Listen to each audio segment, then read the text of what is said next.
नमस्कार, बहुत स्वागत है आपका। हर खबर देख रहे हैं आप और मैं हूं आपके साथ शाहनवाज मिर्जा। अलवर कोतवाली थाना पुलिस ने शहर में हो रही मोबाइल स्नैचिंग की वारदात का खुलासा करते हुए 4 आरोपियों को गिरफ्तार कर लिया है और थाना अधिकारी के अनुसार शहर में हो रही मोबाइल स्नैचिंग की वारदात को गंभीरता से लेते हुए सुमित सिंह, गगन सिंह और रोहित सिंह और नानक सिंह को गिरफ्तार किया गया। दरअसल देर शाम को पीड़ित भूपेश अपने दोस्त से मिलने के लिए पंचवटी जा रहा था, तभी रास्ते के अंदर चारों बदमाश उससे मोबाइल छीनकर फरार हो गए। सीसीटीवी फुटेज के आधार पर पुलिस ने आरोपियों की स्कूटी को चिन्हित कर उन्हें रेलवे स्टेशन के पास से गिरफ्तार कर लिया है और आगे की जांच पुलिस करती नजर आ रही है।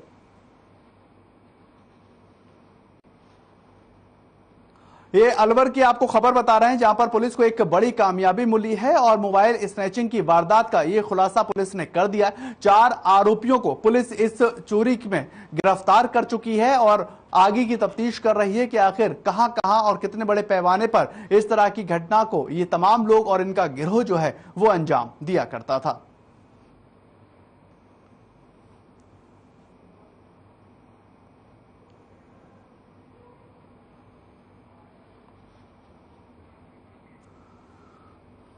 अलवर के साथ साथ पूरे राजस्थान के अंदर इस बात को लेकर लगातार प्रयास किए जा रहे हैं कि जो चेन स्नैचिंग और बड़ी घटनाओं में जो आरोपी हैं, जो अपराधी हैं, वो लिप्त हैं, उनको लेकर कड़ा एक्शन चलाया जाए। और उसी कड़ी में अलवर पुलिस विभाग ने लगातार ये प्रयास किया कि आगे कानून व्यवस्था दुरुस्त होनी चाहिए और उसको लेकर तमाम टीम का गठन किया गया और उस टीम ने इन आरोपियों को गिरफ्तार किया। इन आरोपियों के साथ साथ आगे की भी जांच पुलिस करती हुई नजर आ रही, कार्रवाई पुलिस करती हुई दिखाई दे रही है कि आखिर कहां कहां और किस शहर के अंदर इन लोगों का गिरोह जो है सक्रिय भूमिका निभाता हुआ नजर आ रहा है और इन तमाम घटनाओं को अंजाम देते हुए दिखाई दे रहे हैं।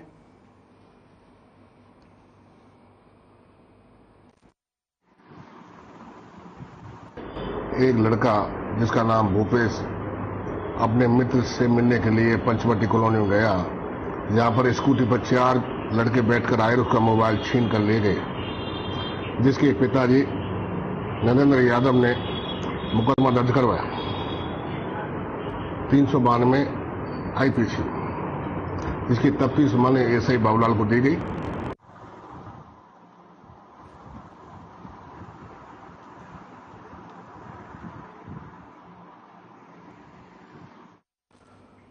उधर भारत सरकार के अधीनस्थ नेहरू युवा केंद्र दौसा की ओर से बांदी कुई में युवा मंडल विकास अभियान का शुभारंभ किया गया है और आपको ये जानकारी दें कि नेहरू युवा केंद्र संगठन एक स्वायत्तशासी संस्था है और समाज सेवा के साथ साथ कौशल और राष्ट्र निर्माण की गतिविधियों के ग्रामीण युवाओं को मुख्य धारा में लाने के लिए ये कार्यक्रम चलाया जाता है। वहीं जिला युवा अधिकारी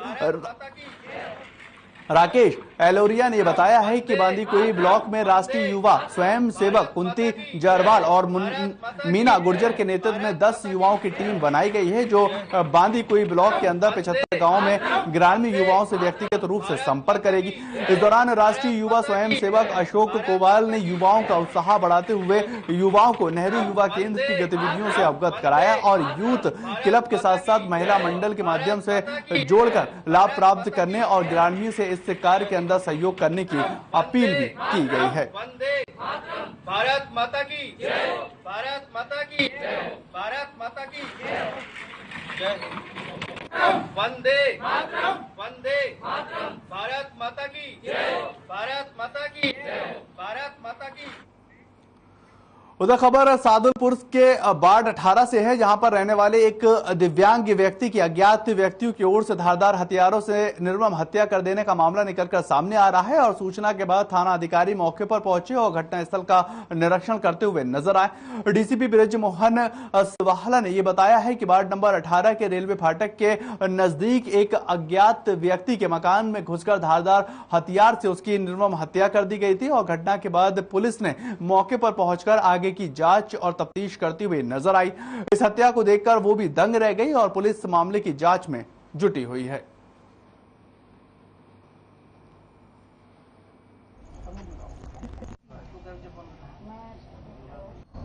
ऐसा है,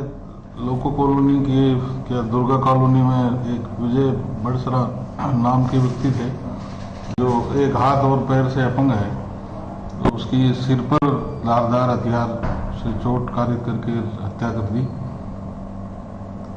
उसकी एफएसएल वगैरह जांच करवा रहे हैं। उधर राजस्थान आदिवासी मीणा सेवा संघ के नेतृत्व में आदिवासी मीणा छात्रावास के अंदर अंतर्राष्ट्रीय आदिवासी दिवस बिरसा मुंडा की तस्वीर, माला और पुष्प अर्पित कर मनाया गया है। और इस मौके पर मीणा समाज के अध्यक्ष दिनेश मीणा और उपाध्यक्ष रविंद्र मीणा के साथ साथ महामंत्री हरचंद्र मीणा और भारतीय जनता पार्टी एसटी मोर्चा मौजूद रहे। सभी ने अपने विचार व्यक्त किए हैं और आदिवासी समाज के उत्थान के लेकर जिन लोगों ने अपना योगदान दिया है उनका आभार भी व्यक्त किया गया और ये कहा है कि हम सबको एकजुट होकर समाज में व्याप्त कुरीतियां और बुराइयों को मिलकर दूर करना होगा और इससे लड़ना होगा।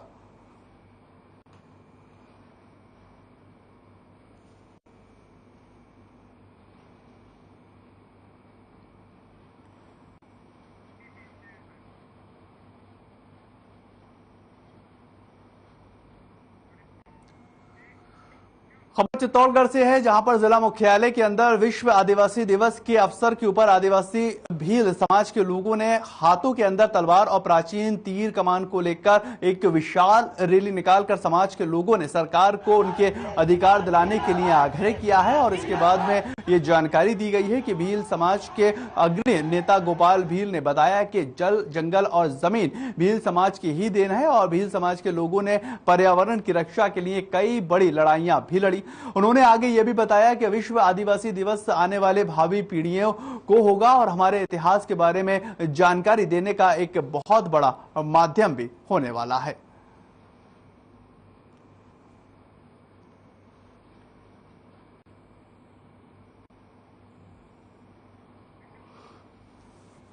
ये एक तस्वीरें आप चित्तौड़गढ़ की देख रहे हैं, जहां पर आदिवासी भील समाज ने एक रैली निकाली है और रैली का मकसद जो है वो अधिकारों के लिए लड़ना है। अधिकारों के लिए आग्रह किया जा रहा है कि जो हमारा हक है जमीन, जंगल और सड़क का, वो हमें जो है मिलना चाहिए। और विश्व आदि दिवस के उपलक्ष्य में ये कार्यक्रम जो है वो निकाला गया। भील समाज ने एक बड़ी रैली निकाली और उन्होंने कहा कि हमारा जो हक है वो हमको मिलना चाहिए। हम अधिकारों के लिए लड़ रहे हैं और हम अधिकारों के लिए आग्रह करते हुए भी नजर आ रहे हैं।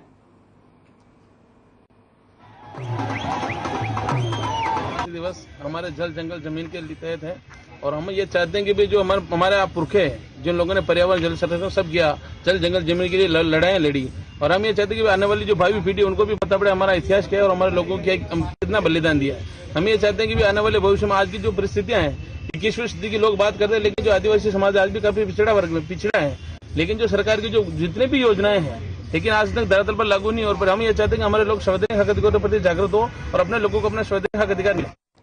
धौलपुर जिला पुलिस अधीक्षक धर्मेंद्र सिंह यादव की तरफ से चंबल डांग क्षेत्र सहित जिले भर के अंदर बदमाशों और इनामी डकैतों के आतंक का सफाया करने के लिए एक्शन मोड में नजर आ रहे हैं। और वहीं एसपी सिंह के निर्देश के ऊपर body circle CO Manish Kumar Sharma के नेतृत्व में 5 थानों के थाना अधिकारी और पुलिस स्टाफ के साथ साथ डीएसटी टीम ने सर्च अभियान भी चलाया। जानकारी देते हुए body circle CO Manish Kumar Sharma ने यह बताया है कि एसपी के निर्देश में जिले के अंदर दस्यु मुक्त बनाने और आम जन में विश्वास और साथ ही अपराध के अंदर भय कायम करने के लिए, यानी कि जो अपराधी हैं उनमें भय कायम करने के लिए ये अभियान चलाया जा रहा है।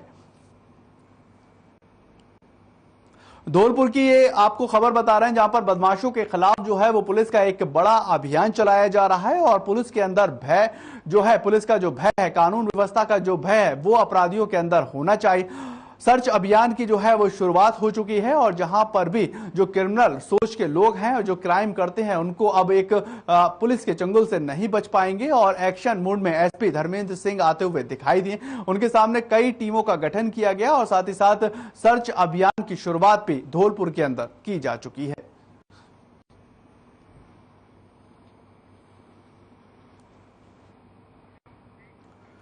खबर हनुमानगढ़ से आ रही है, जहां पर प्रदेश के खाटू श्याम मंदिर के अंदर सोमवार सुबह हुए हादसे की घटना के बाद से ही गोगामेड़ी ने 11 अगस्त से शुरू होने जा रही लोक देवता जहारवीर गोगाजर्दी महाराज के मेले में अपना आम जन की सुरक्षा जैसी व्यवस्थाओं की मांग उठा रही है। और आपको ये जानकारी दें कि गोगाजई के श्रद्धालु सरदार गठिया निवासी महेंद्र सिंह वर्मा ने यह बताया है कि मुख्यमंत्री अशोक गहलोत समेत जिला स्तरीय अन्य संबंधित और पुलिस के साथ साथ प्रशासनिक अधिकारियों को ईमेल और व्हाट्सएप के जरिए पत्र जो है वो भेज दिए गए हैं और सुझाव दिए गए। और उन्होंने ये भी कहा है कि खड्ड श्याम जी मंदिर के हादसे के मद्देनजर रखते हुए पुलिस प्रशासन को समय रहते इसके ऊपर पर्याप्त ध्यान देने के लिए कहा गया है, ताकि किसी भी तरह की कोई भी जनहानि होने से पहले ही बचा जा सके।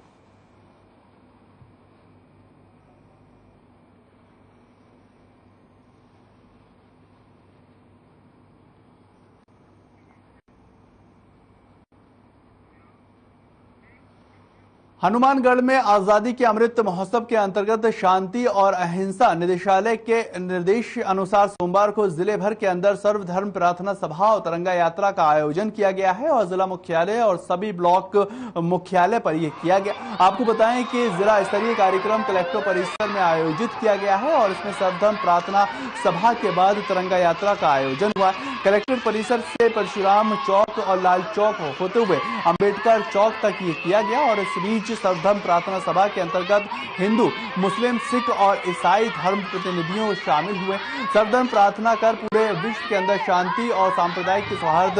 बने रहने की कामना भी की गई है।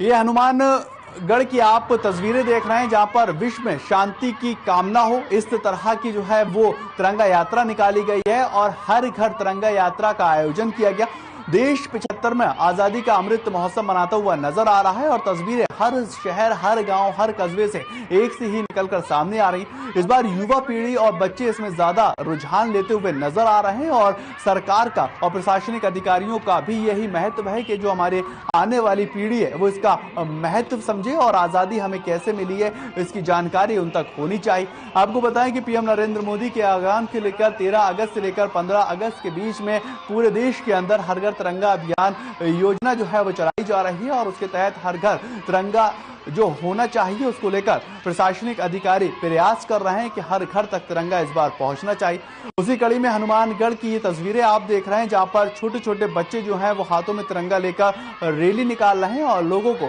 इस बात के लिए जागरूक किया जा रहा है कि आप आने वाले 15 अगस्त को किस तरह से 75 में जो अमृत महोत्सव है देश के आजादी का उसको मनाते हुए नजर आएंगे।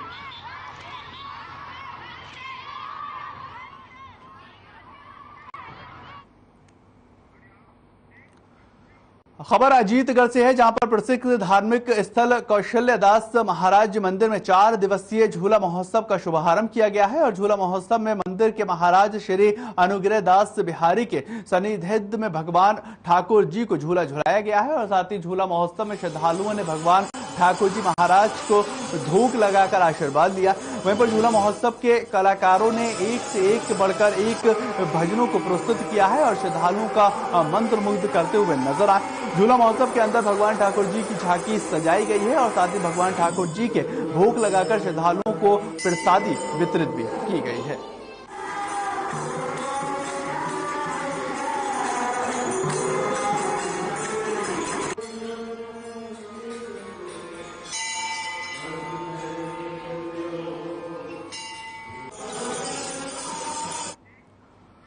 खबर हनुमानगढ़ के नोहार से है जहां पर दीपलाना रेलवे पर अंडरपास में पानी भर गया है और अंडरपास में जलभराव होने से ग्रामीणों के आने जाने में काफी ज्यादा दिक्कतों का सामना करना पड़ रहा। रास्ता बंद होने के कारण नोहर पढ़ने के जाने वाले बच्चे और आम जन को काफी दिक्कतों का इसमें सामना करना पड़ रहा है और ग्रामीणों ने अंडरपास से पानी निकालने के लिए कई बार सार्वजनिक निर्माण विभाग के अधिकारियों को अवगत भी करवाया है, लेकिन कोई भी सुनवाई नहीं हुई है। परंतु विभाग के अधिकारी इसके ऊपर कोई भी ध्यान देते हुए भी नजर नहीं आए और अंडरपास में पानी अधिक होने के कारण एक पिकअप गाड़ी भी पानी में डूब गई है और पिकअप में 2 व्यक्ति सवार थे जो पानी में डूब गए। ग्रामीणों ने बड़ी मशक्कत से दोनों को बाहर निकाला है और गनीमत ये रही कि कोई भी जनहानि होती हुई इसमें नहीं आई। घटना के बाद दीपलाना और सोती गांवों के सैकड़ों की संख्या में ग्रामीण नोहर सार्वजनिक निर्माण विभाग कार्यालय पहुंचकर विभाग के खिलाफ प्रदर्शन करते हुए भी नजर आए और ग्रामीणों ने बताया है कि सार्वजनिक निर्माण विभाग कार्यालय में उन्हें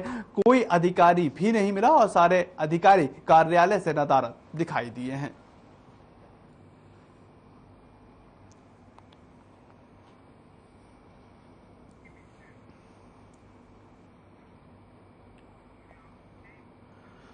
खबर खाजूवाला से है, जहां पर नर्मदेश्वर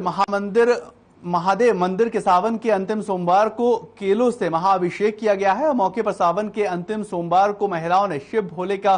भजन कीर्तन कर एकादशी का व्रत भी रखा है। आपको ये बताएं कि सावन का अंतिम सोमवार होने के चलते मंदिर परिसर के अंदर शिव भक्तों का तांता लगा रहा और वहीं इस मौके पर पुजारी सुखदेव शर्मा ने बताया है कि सावन का अंतिम सोमवार होने के साथ साथ एकादशी के ऊपर महिलाओं ने एकादशी का व्रत भी रखा है और वहीं मंदिर परिसर के अंदर युवाओं ने जल सेवा भी की है। आपको बताएं कि आखिरी सोमवार को लेकर हर एक जगह से एक सी ही तस्वीर निकलकर सामने आई है और महिलाओं ने एकादशी को लेकर एक व्रत भी रखा है। मंदिर परिसर के अंदर भक्तों का एक बड़े पैमाने पर तांता लगा रहा और ये तांता लगना लाजमी था, क्योंकि 2 साल कोरोना काल की वजह से लोग जो है मंदिर में नहीं पहुंच पाए थे, जल अभिषेक करते हुए नजर नहीं आए थे। लेकिन इस बार कोरोना काल नहीं था और खुलकर अपनी आस्था को व्यक्त करते हुए श्रद्धालु नजर आ रहे थे। वहां पर महिलाएं भी जा रही थी और पूजा अर्चना करती हुई नजर आ रही थी और साथ ही साथ उन्होंने अपनी मुरादें भी मांगी है और जल अभिषेक करने के बाद आगे लोग जो है वो बढ़ते हुए नजर आए और एक एक करके लाइन में जो लोग लगे थे उन्होंने पूजा अर्चना भी की है। अलवर के तिजारा कस्बा की जैन धर्मशाला में आयोजित कांग्रेस प्रशिक्षण शिविर में प्रदेश के सीएम अशोक गहलोत ने शिरकत हासिल की और उन्होंने कार्यकर्ताओं को पार्टी की रीति नीति और आम लोगों तक पहुंचाने की बात कही। इसके बाद उन्होंने चंद्रप्रभु देहला जैन मंदिर में पूजा अर्चना की है और आरती में शामिल हुए हैं और वहीं पर कस्बे के हनुमान मंदिर पर जाकर सीएम गहलोत ने पूजा की, जबकि अजय माकन के साथ सीएम तिजारा भी पहुंचे हैं और वहां पर मौजूद सभी पदाधिकारी नेताओं ने चर्चा भी की है।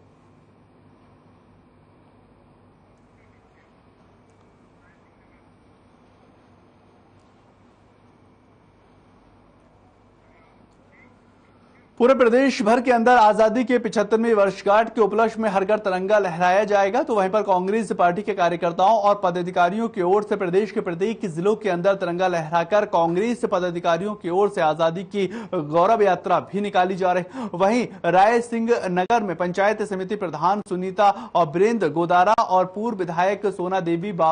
बाबरी ने ये नेतृत्व में सैकड़ों की संख्या में पार्षद, डायरेक्टर और जिला परिषद डायरेक्टर सहित कांग्रेस कार्यकर्ताओं ने इकट्ठा होकर शहीद बीरबल स्मारक की प्रतिमा पर पुष्प अर्पित कर राष्ट्रगान भी गाया है और अपने हिसाब से लोग जो हैं वो इसमें शामिल होते हुए भी नजर आए। श्री गणेश कर हाथों में तिरंगा झंडा लेकर डीजे की धुन पर देशभक्ति के नारों के साथ पदयात्रा शुरू की गई है।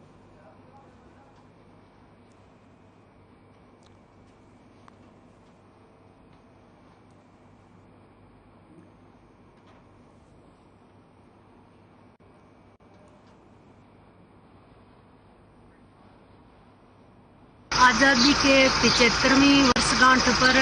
पूरे भारतवर्ष में कांग्रेस कार्यकर्ताओं ने पद यात्रा निकाली है, जो कि रायसी नगर के बीरबल चौक से शुरू होकर राष्ट्रगान के साथ शुरू हुई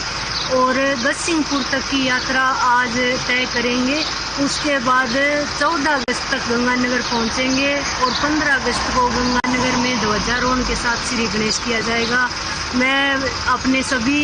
कांग्रेस कार्यकर्ताओं, पदाधिकारियों, डायरेक्टर, सरपंच साहब और विधायक सोना देवी जी बावरी, पूर्व विधायक के सभी के साथ चलने पर मैं कार्यकर्ताओं का धन्यवाद करना चाहूँगा। उधर करबला के मैदान के अंदर शहादत देने वाले इमाम हुसैन और उनके साथियों की याद में आज मुहर्रम मनाया जाता है और मुहर्रम में उनकी दी गई कुर्बानी को ना भूलने का हौसला भी दिया जाता है। झुंझुनू के अंदर ताजिया जुलूस निकाला गया जिसमें हजारों ने शिरकत हासिल की है और रात के अखाड़ों में डॉक्टर सलाहुद्दीन चौबदारा फाउंडेशन की टीम ने पहुंचकर उस्तादों और उनके साथियों के हौसला को अफजाई में बढ़ाया। इस दौरान एमडी चौबदारा ने बताया है कि करबला के मैदान के अंदर हजरत इमाम हुसैन और उनके 72 साथियों की शहादत आने वाली पीढ़ियों के लिए एक मिसाल बन गई है और उनकी शहादत हमारी युवा पीढ़ी को जुल्म और नाइंसाफी के खिलाफ आवाज बुलंद करने तथा इंसानियत और इंसाफ के साथ ईमान की राह पर चलने की प्रेरणा देती है। मुहर्रम का ये महीना इंसानियत की और मोहब्बत का पैगाम देता होता है। और मुहर्रम के इस मुबारक के महीने पर हम सब प्रदेशवासी संकल्प लेते हैं कि अपने देश और प्रदेश की हिफाजत के लिए हम हर तरह की कुर्बानी देने के लिए तैयार हैं।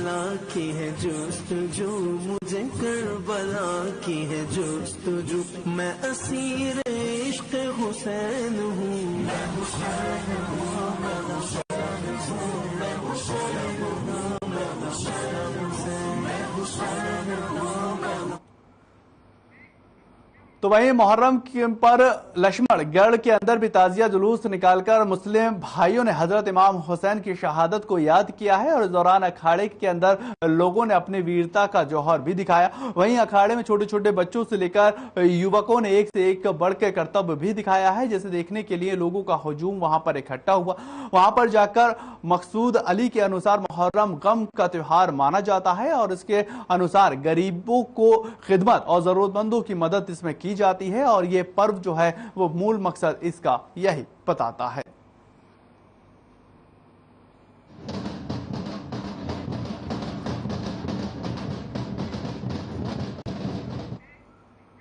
उधर पैगंबर हजरत मोहम्मद साहब के नवासे हजरत इमाम हुसैन की शहादत की याद के अंदर देश भर के अंदर मुहर्रम का त्योहार मनाया जाता है और मुस्लिम समाज के द्वारा मातमी धुनों के साथ बोखला मोहल्ला और अंसारी मोहल्ले से रास्ते ताजिए का जुलूस जो है दरगाह मेला चौक तक पहुंचा, जहां ताजिए बैठाए गए हैं और दरगाह मेला चौक पहुंचने पर ताजियों के जुलूस को देखने के लिए मुस्लिम समाज की महिलाएं, पुरुष और बच्चे भारी संख्या में मेला देखने पहुंचे। तो वहीं पर इस दौरान मेला चौक में एक हैरत अंगेज अखाड़े का प्रदर्शन भी देखा गया है, जहां पर प्रसादी के रूप में लोगों को शरबत भी वितरण किया गया है। दरगाह मेला चौक सहित मुख्य मार्गों पर पुलिस के जवान जगह जगह पर तैनात रहे और सुरक्षा व्यवस्था को खासा ध्यान में रखा गया है।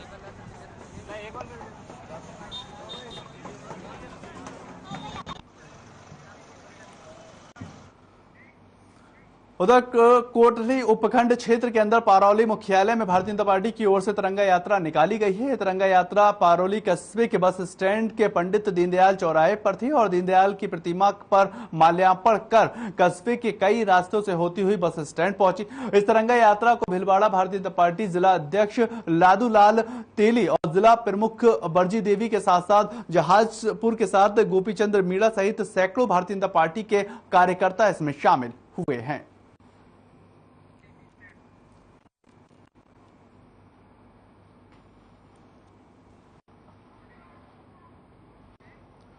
उधर खबर कोटपुतली से है, जहां पर गृह राज्य मंत्री राजेंद्र सिंह यादव की अध्यक्षता के अंदर जनप्रतिनिधियों की समीक्षा बैठक की गई है और बैठक के अंदर राज्य मंत्री ने नगर परिषद कार्रवाई की जानकारी लेते हुए मास्टर प्लान के निर्धारित मापदंडों के अनुसार तय की गई कार्रवाई को सामान्य रूप से किए जाने के निर्देश दिए। कस्बे को जाम से मुक्त कराने और सड़कों को चौड़ा करने के लिए हर प्रकार की मदद का आश्वासन दिया और उन्होंने प्रभावित लोगों से संयम बरतने की अपील की। उन्होंने कहा कि किसी भी वर्ग के साथ अन्याय नहीं होगा और राज्य मंत्री ने इस संबंध में समस्त कार्यवाही की फीडबैक भी ली। उन्होंने राज्य मंत्री ने लंपी बीमारी की रोकथाम के लिए अधिकारियों को भी सख्त दिशा निर्देश दिए हैं।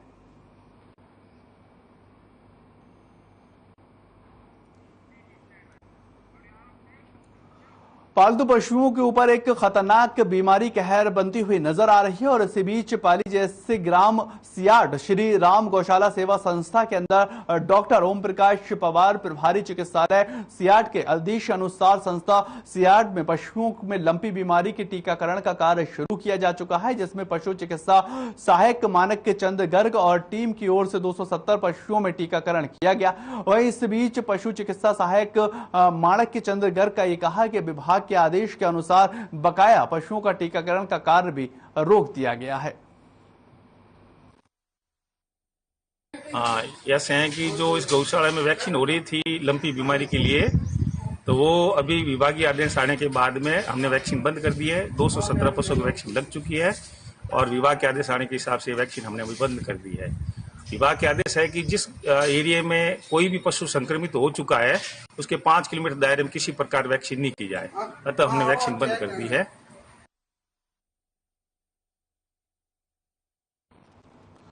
आपको बताएं कि पशुओं के अंदर लंपी बीमारी का कहर जो है वो एक बड़े पैमाने पर बढ़ता हुआ नजर आ रहा है और ये कहर जो है वो थमता हुआ दिखाई नहीं दे रहा। बीमारी के कहर के चलते टीकाकरण जो है वो किए जा रहे हैं और लंपी बीमारी का टीकाकरण का कार्य जो है अब होता हुआ नजर आया और तमाम जगह इस लंपी बीमारी से लड़ने को लेकर पशुओं को टीके लगाए जा रहे हैं। सामर कस्बे के अंदर सालों पुरानी परंपरा से तहत सरसों के ताजिया निकाला गया है और आपको ये बता दें कि सरसों का ताजिया सांप्रदायिक सौहार्द का प्रतीक रहा है। साबर लीक नगर पालिका मंडल के वार्ड नंबर 2 के पार्षद सलीम मोहम्मद ने बताया है कि ये सरसों का ताजिया मुस्लिम परिवार स्वर्गीय बाबू बंजारा और हिंदू परिवार स्वर्गीय राम स्वरूप कयाल दोनों परिवार के सहयोग से बनाया जाता है और रिवाज प्राचीन काल से चला आ रहा है। सांबर के 8 ताजिया निकाले जाते हैं जो कि मुहर्रम के दिन में इमाम चौक पर आते हैं और उसके बाद करबला ले जाए जाते हैं और इस प्रकार सांबर के अंदर मुहर्रम का ये पर्व जो है वो बड़े धूमधाम से मनाया जाता है। बहुत अच्छा प्रोग्राम, सांप्रदायिक सद्भावना की मिसाल मिलती है। अच्छा प्रोग्राम है। मैं अभी मौजूद हूँ धान मंडी पे। यहाँ पे मुहर्रम में 8 ताजिया निकलेंगे एक एक करके, जिसमें पुलिस दल के साथ यहाँ पे भारी मात्रा से जनता यहाँ मौजूद है और आपने देख रहे हैं ये बहुत बड़ा उत्सव है। हिंदू मुसलमान दोनों सांप्रदायिक मिलन के साथ ये ताजिया निकाला जा रहा है। सबसे भारत में ये चीज आज कहीं नहीं निकला, जो सरसों की ताजिया जो सरसों का बीज से बने हुए होता है। अभी आपको रूबरू कराएंगे सरसों का ताजिया से। धन्यवाद। W Goswami, bureau chief, Rajasthan. इन दिनों देश और प्रदेश भर के अंदर लंपी वायरस का प्रकोप है। राजस्थान में गौवंश में लंपी वायरस संक्रमण तेजी से फैल रहा है। संक्रमण की रोकथाम के लिए वायरस में गौवंश को टीके लगाए जा रहे हैं। विधायक अवनीश महर्षि ने रतनगढ़ विधानसभा क्षेत्र के अंदर गौवंश के उपचार के लिए विधायक कोटे से 5 लाख रुपए दिए हैं और इसके अलावा उन्होंने पशुपालन मंत्री और जिला कलेक्टर से गौवंश को बचाने की अपील भी की है। ये समय गोवंश के लिए अत्यंत संकट का है। लिम्पी स्किन डिजीज के कारण गोवंश काल कलवित होता जा रहा है। मैंने 6 अगस्त को विधायक कोष से रतनगढ़ विधानसभा क्षेत्र के गोवंश को इस रोग से उपचार के लिए 5 लाख रुपए विधायक कोटे से दिए हैं तथा पशुपालन मंत्री, डायरेक्टर पशुपालन विभाग और जिला कलेक्टर चूरू से वार्ता करके तुरंत इस संबंध में आवश्यक कार्यवाही कर गोवंश को बचाने की अपील की है। मैं बहुत बहुत धन्यवाद देता हूं उन सभी महामाशा लोगों का व गौ भक्त गोरक्षकों का जो इस बीमारी से गोवंश को बचाने में अपनी महती भूमिका। उधर सेड़वा से धनाव तक प्रदेश कांग्रेस कमेटी के निर्देश के अनुसार बाड़मेर जिले में पहली बार चौहटन विधानसभा क्षेत्र तिरंगा यात्रा निकाली गई। साथ ही हाथों के अंदर तिरंगा लिए देशभक्ति के नारे लगाए गए। गीतों के साथ साथ सैकड़ों की संख्या में लोग जो है वो 15 किलोमीटर तक तिरंगा यात्रा निकालते हुए नजर आए, जिसमें राजस्थान के मंत्री हेमाराम चौधरी और पूर्व मंत्री हरीश चौधरी के साथ साथ तमाम लोग वहां पर मौजूद नजर आ रहे थे। बाड़मेर विधायक मेवाराम जैन और शिव विधायक अमीन खान के साथ साथ तमाम लोग वहां पर इकट्ठा हुए और तिरंगा यात्रा बड़े ही धूमधाम से निकाली गई है और लोगों के अंदर देशभक्ति के नारे जो हैं वो लगाते हुए लोग दिखाई दिए हैं और उस जज्बे को सलाम करते हुए नजर आए हैं जिन्होंने अपने जज्बे के दम पर, अपनी बहादुरी के दम पर इस देश को जो है आजाद करवाया है।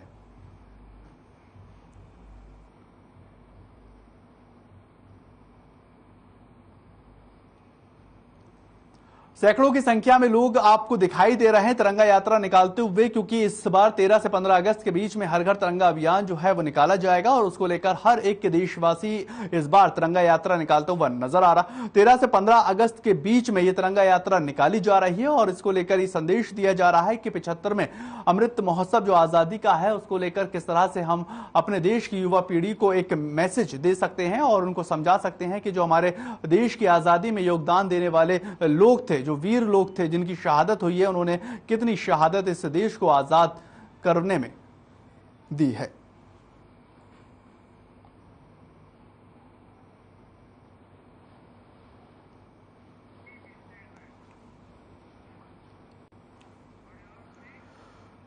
उधर खबर बयाना थाना क्षेत्र के गांव पूरा हरलाल निवासी सीआरपीएफ जवान रामनिवास गुज्जर 2004 में सीआरपीएफ में भर्ती हुए थे और वहीं अपने गांव छुट्टी पे आए हुए थे और कुछ दिन पहले बीमार होने की वजह से उपचार के लिए अस्पताल में भर्ती करवाया गया, जिन्होंने उपचार के दौरान दम तोड़ दिया है और इससे उनके परिवार और गाँव के अंदर शोक जो है वो छा गया। वीर जवान के निधन से जवान की पत्नी और माता पिता का रो रो कर बुरा हाल हो गया है।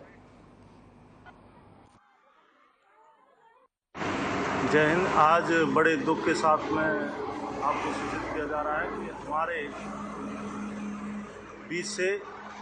श्री रामनिवास जी सनोप श्री हरि सिंह जी हरलाल कपड़ा बोरियापुरा के सीआरपीएफ बटालियन के उनका देहांत हो गया। बीमारी के कारण छुट्टी पर थे और उनके बटालियन से यहाँ पे उनके अंतिम संस्कार में और हमारे पूर्व सैनिक संघ के सदस्यों के द्वारा उनके निजी गांव में उनका अंतिम संस्कार। चलिए फिलहाल इस बुलेटिन में इतना ही। ताज़ा खबरों के लिए आप लगातार बने रहें हर खबर के साथ।